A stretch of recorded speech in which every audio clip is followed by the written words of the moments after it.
How's it going, guys? And welcome back to BL3's Forgotten, the series where I take a look at underused and not often talked about pieces of gear to determine whether or not they deserve to be remembered within the modern meta of the game or should be left behind and forgotten. And today we're taking a look at the Predatory Lending. If you'd like to farm the Predatory Lending for yourself, you're going to want to fast travel over to the Droughts on Pandora, taking either the highway or just the normal Droughts fast travel stations, and making your way over towards the central area in front of the big stack of shipping containers, where you can find the save station that we will be resetting from. From here, run forward and jump off the cliff, heading over towards this Varkid cave where you can find Lavender Crawley. Each kill results in the Crawleys splitting, with them splitting down to a total of 4, which when those 4 are killed, each of them individually has a chance to drop you the Predatory Lending. The Predatory Lending is a legendary Hyperion SMG able to roll in any of the elements, with the unique effect of consuming $1 per shot instead of ammo. Along with that, sustained fire will increase the weapon's fire rate up to a cap. There is also some unique visuals and sounds when impacting an enemy. The Lending looks and sounds amazing.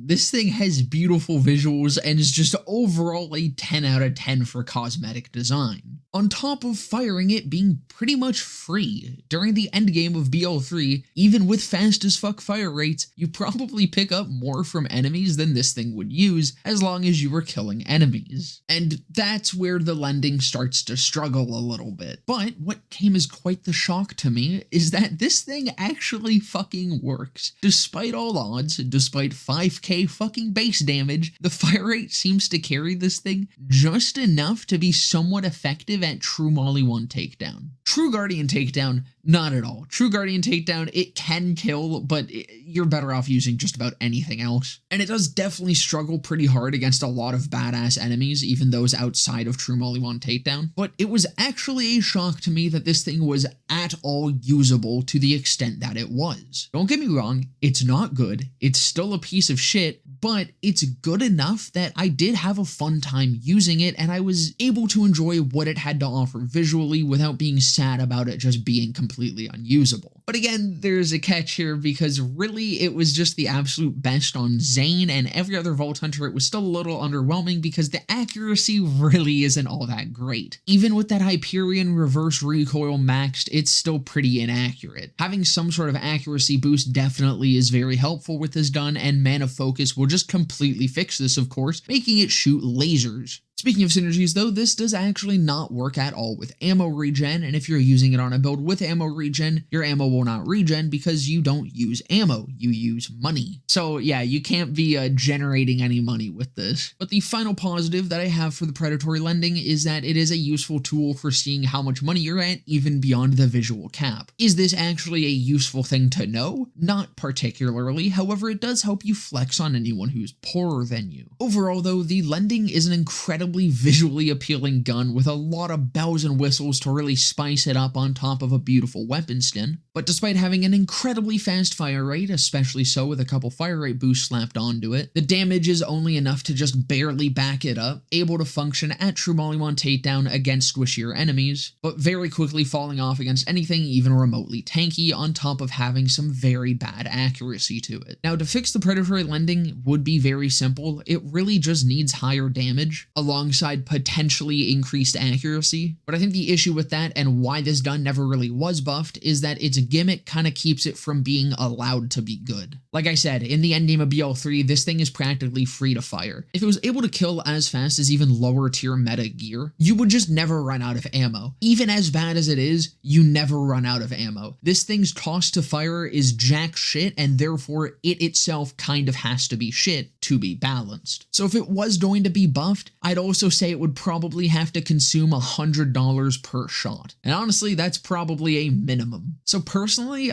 I don't think I would change the Lending. I was pleasantly surprised that it could keep up, and I think that just with how this gun functions, it's in the best state that it should be. But that's not about do it for this one. I hope you guys enjoyed. If you did, definitely consider leaving a like, comment, subscribe, all of that. I will be live right after this video goes up, right here on YouTube and also over on my Twitch channel, where there will be a link to down in the description below. And just under that is a link to my Discord server where you can come and join and hang out. But with that all being said, I hope to see you guys in the next one.